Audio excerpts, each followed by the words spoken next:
आज की पहली कहानी मेरे लिए बहुत ख़ास है।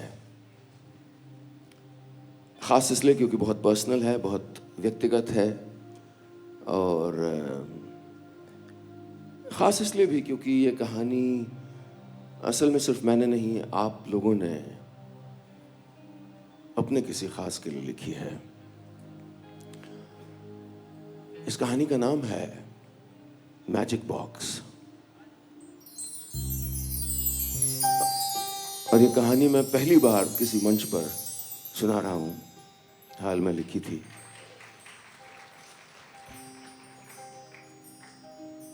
ये कहानी एक चिट्ठी है जो मैंने अपनी 4 साल की बेटी वैदेही को लिखी है। लेकिन मुझे लगता है कि ये हर पिता की हर बेटी को एक चिट्ठी है, इसलिए कहीं ना कहीं इसमें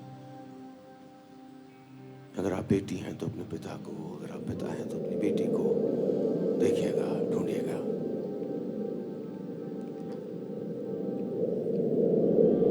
आइए शुरू करता हूं कहानी मैजिक बॉक्स।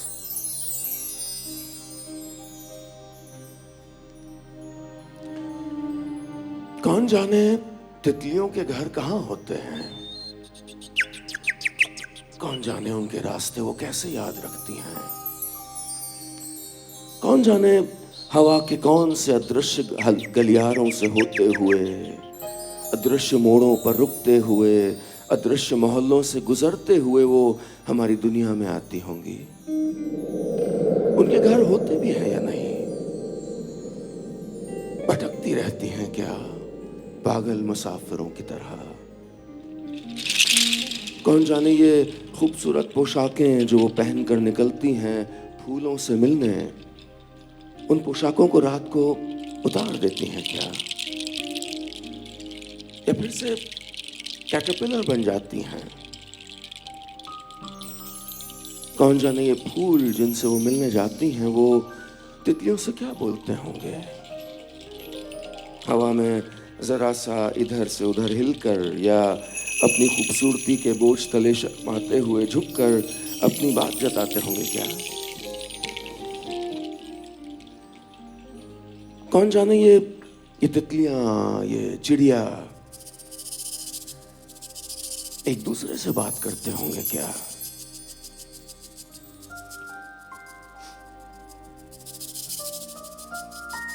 या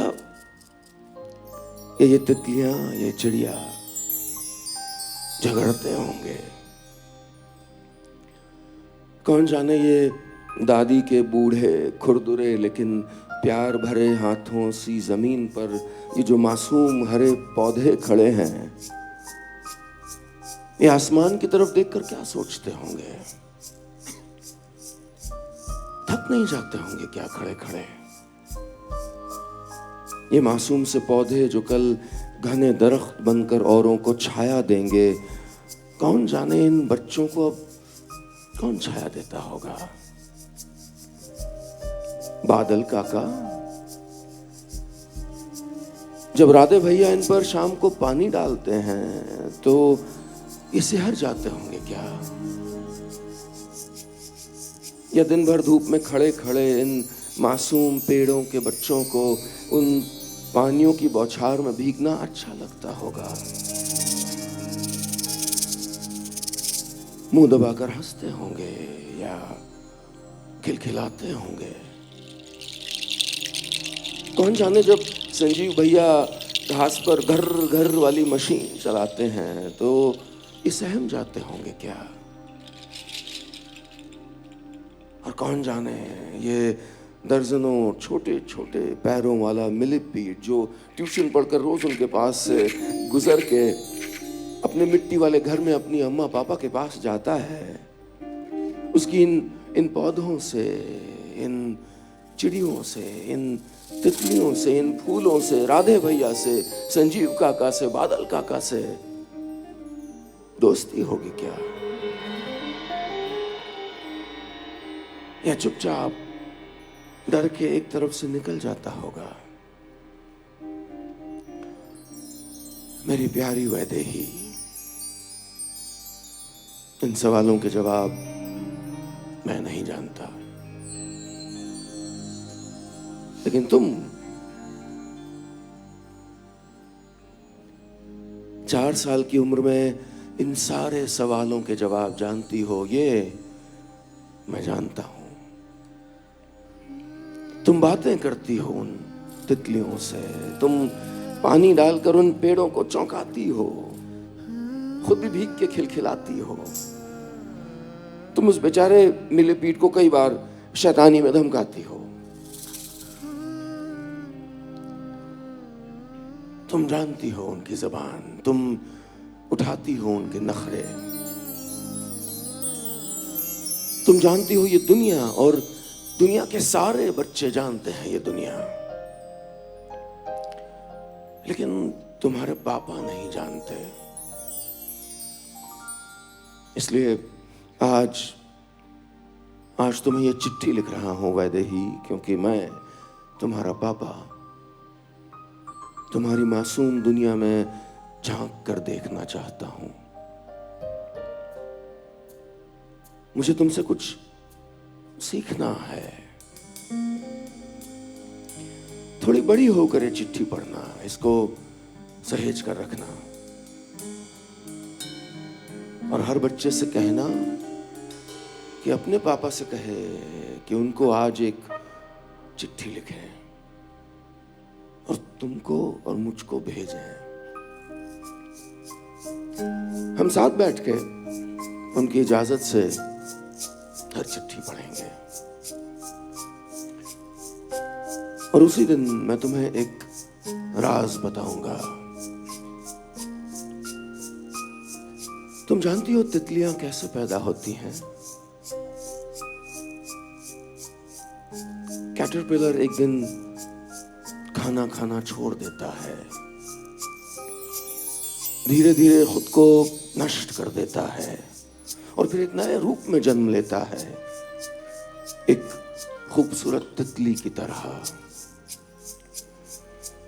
हर पिता एक कैटरपिलर होता है वैदेही, और हर बेटी एक खूबसूरत तितली, जिसके रूप में पिता एक नया चेहरा लेकर जन्म लेता है।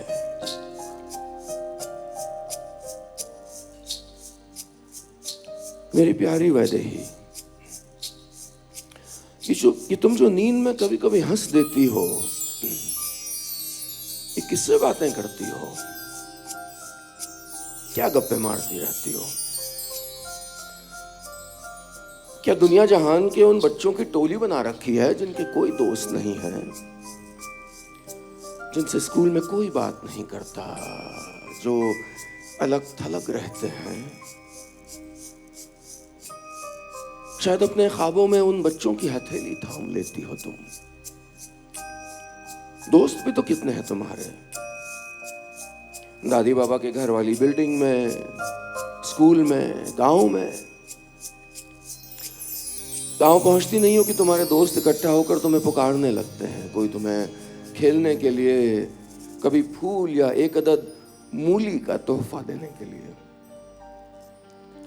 इन सारे बच्चों में से बहुत से हैं जो चुप चुप रहते हैं, कभी हंसते नहीं।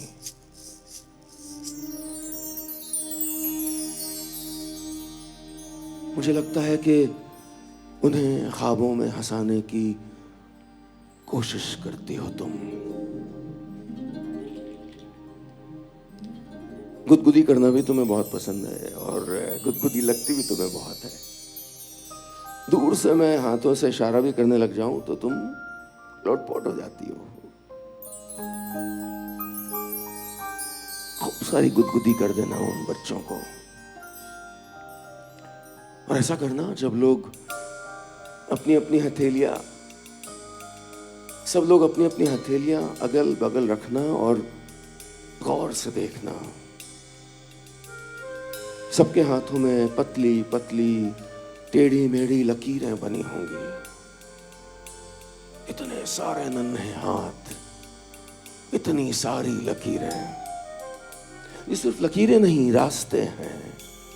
ये लकीरों का जंगल है जहां मैं और तुम, जहां तुम और तुम्हारे दोस्त सब रहते हैं और हर रात ख्वाबों में वहां टहलते हैं।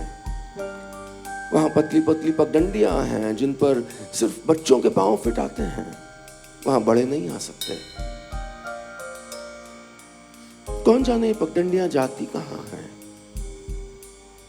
इन लकीरों पर, इन पगडंडियों पर बढ़ना, लेकिन कभी अपनी लकीर से किसी और की लकीर काटने की कोशिश मत करना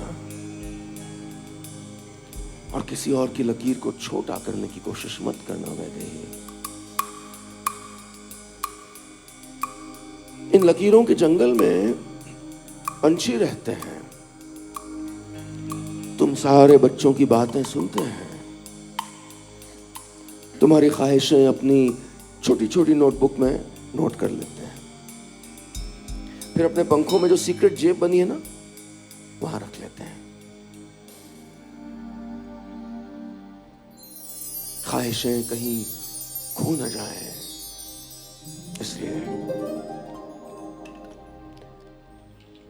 इस लकीरों के जंगल में खूबसूरत रंग भी रहते हैं, अलग अलग आकारों में। वहां वो गुलाबी रंग के घोड़े भी हैं, वो पीले रंग के तोते, वो हरे रंग के हाथी जिन्हें तुम अपनी ड्राइंग रूम बुक में बनाती हो।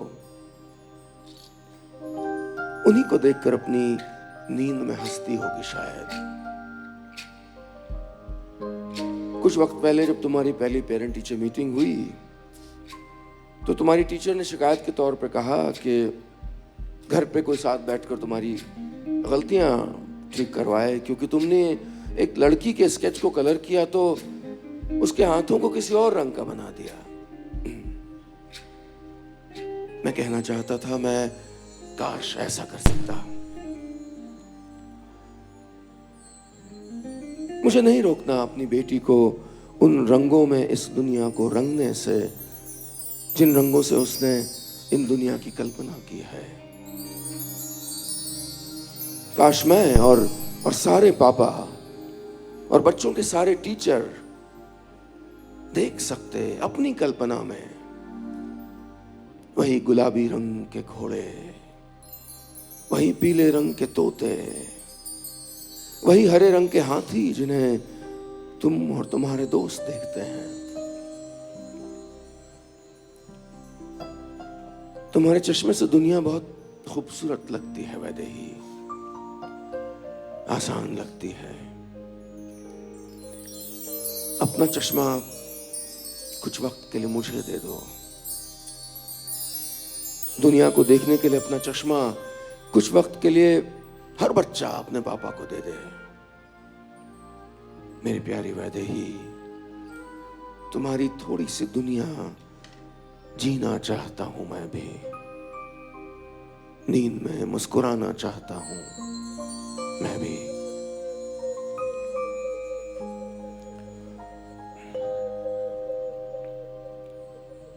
मेरी प्यारी वैदेही, काश आज नानी होती तो तुमने अपनी शरारतों से उनकी उम्र बढ़ा दी होती। तुम और मैं दिन भर के बाद उनके पांव दबाते, वो तुम्हें कहानी सुनाती और ये जिद करती कि हम दोनों करते रहें। मेरी नानी आती होंगी शायद तुमसे ख्वाबों में मिलने, अपने जीवन में तुम्हें देख पाती होती तो कितना खुश होती। या शायद मेरे नाना तुम्हें आशीर्वाद देने तुम्हारे ख्वाबों में आए होंगे कभी, अपनी नक्काशीदार छड़ी टिकाते हुए, उसी तरह खामोश जैसे वो तब थे जब वो घर की नीचे वाली मंजिल पे अपने तख्त पर दिन भर बैठे रहते थे और सब उनसे डरते थे। लेकिन तुम यकीनन उनसे नहीं डरती। बच्चे अपने बुजुर्ग के अंदर का बच्चा बहुत आसानी से ढूंढ लेते हैं। उनके मन का कोई छुपा हुआ स्विच ऑन कर देते हैं। अगर तुम उन्हें मिलती तो मेरी नानी तुम्हें बताती कि कैसे घसियारी मंडी वाले हमारे घर में दोपहर 3 बजे एक रसगुल्ले वाला आता था और मुझे अपने बड़े से कांच के बक्से से 2 गुलाब जामुन दे देता था।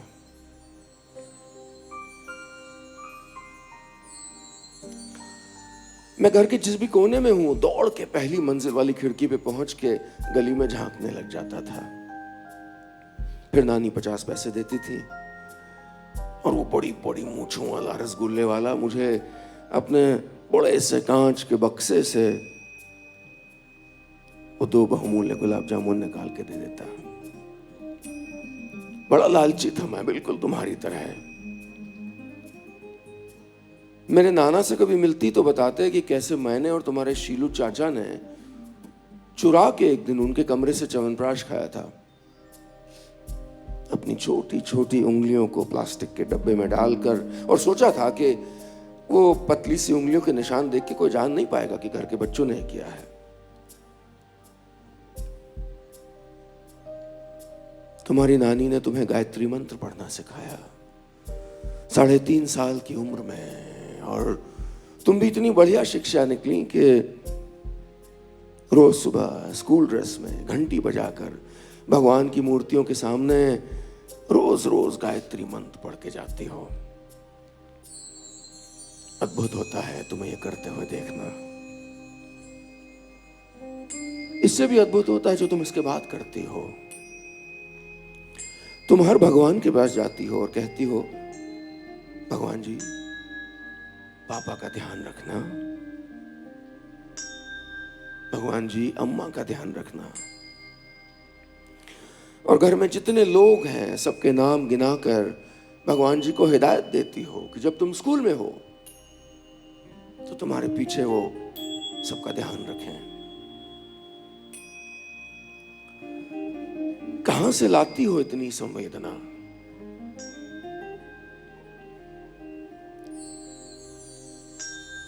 अगर मैं सो रहा हूं तो बगल से उठकर बिस्तर से जाते हुए मेरे खुले हुए पांवों को चादर से थोड़ा घसीट के ढक देती हो। अगर रेडियो पे मेरा लिखा कोई गाना आ रहा हो और कोई तुम्हें ये बता दे तो भावुक होकर तुम्हारी आंखों से आंसू निकलने पड़ते हैं।